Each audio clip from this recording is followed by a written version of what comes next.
Assalamualaikum. Selamat malam buat sedulur-sedulur tani senusantara. Jadi pada kesempatan kali ini saya mau berbagi tentang bagaimana cara membuat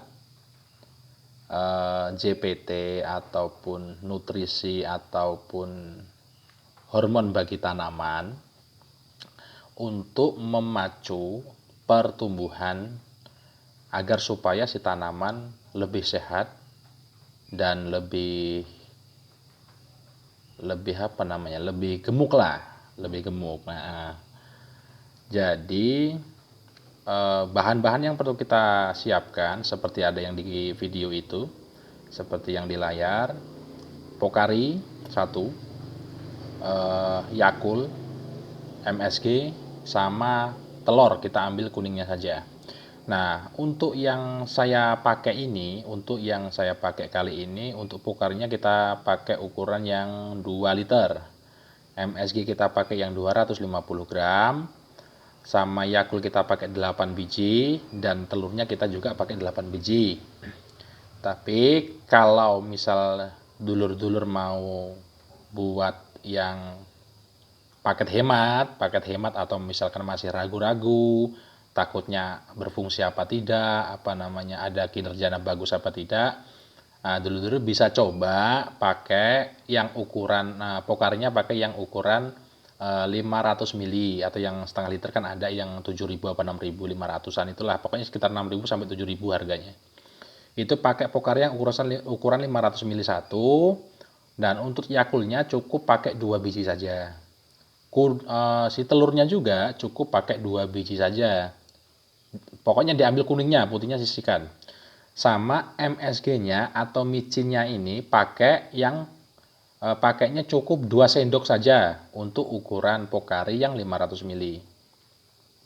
Nah, catatan untuk masalah MSG atau micin ini, tidak harus seperti merek dagang yang tertera pada video. Jadi jangan terpengaruh sama contoh yang saya pakai. Cari saja yang penting MSG atau micin, mau Miwon, mau Ajinomoto, basing. Yang penting MSG.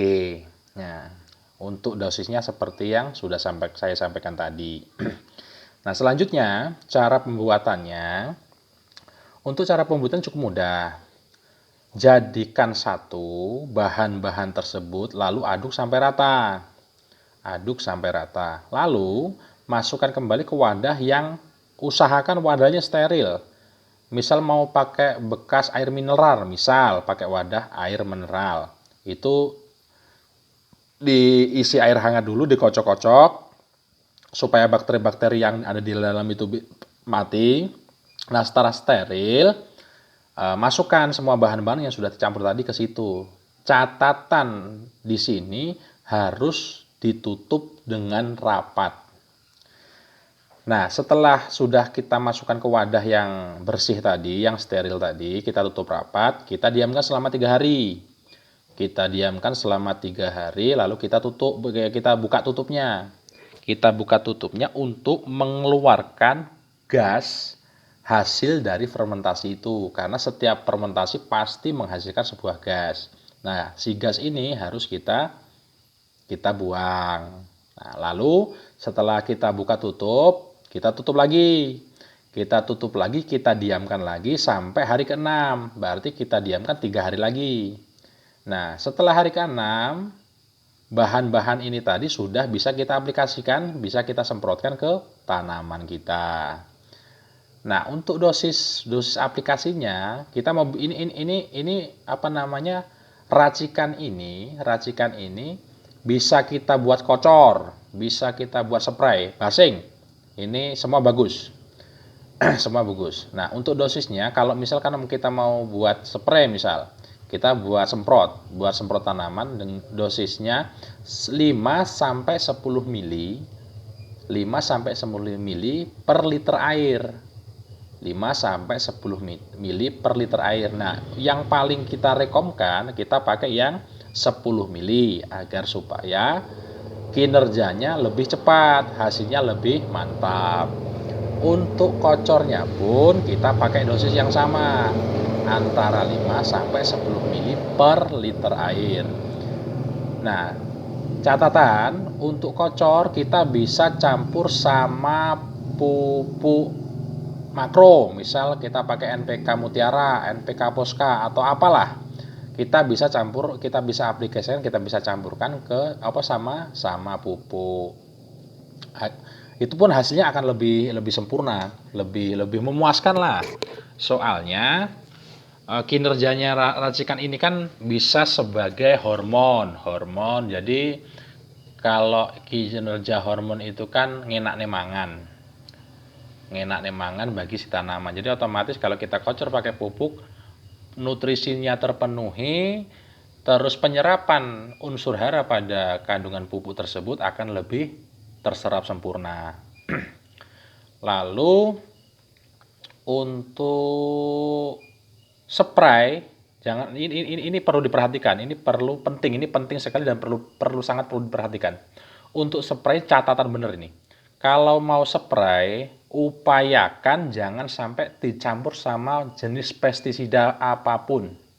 Mau insek, mau fungi, upayakan kita spray cukup ini saja.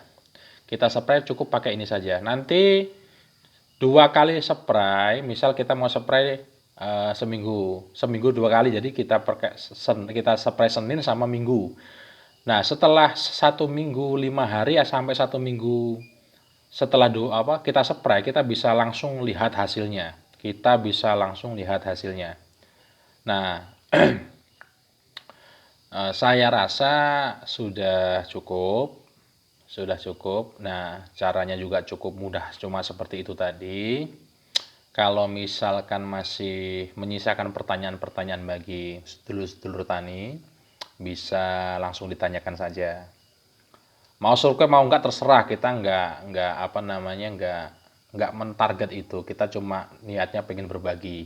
Kalau memang ada nilai lebih, ya alhamdulillah, kalau enggak pun target kita cuma mau berbagi ilmu. Semoga bermanfaat. Salam sukses selalu. Assalamualaikum warahmatullahi wabarakatuh.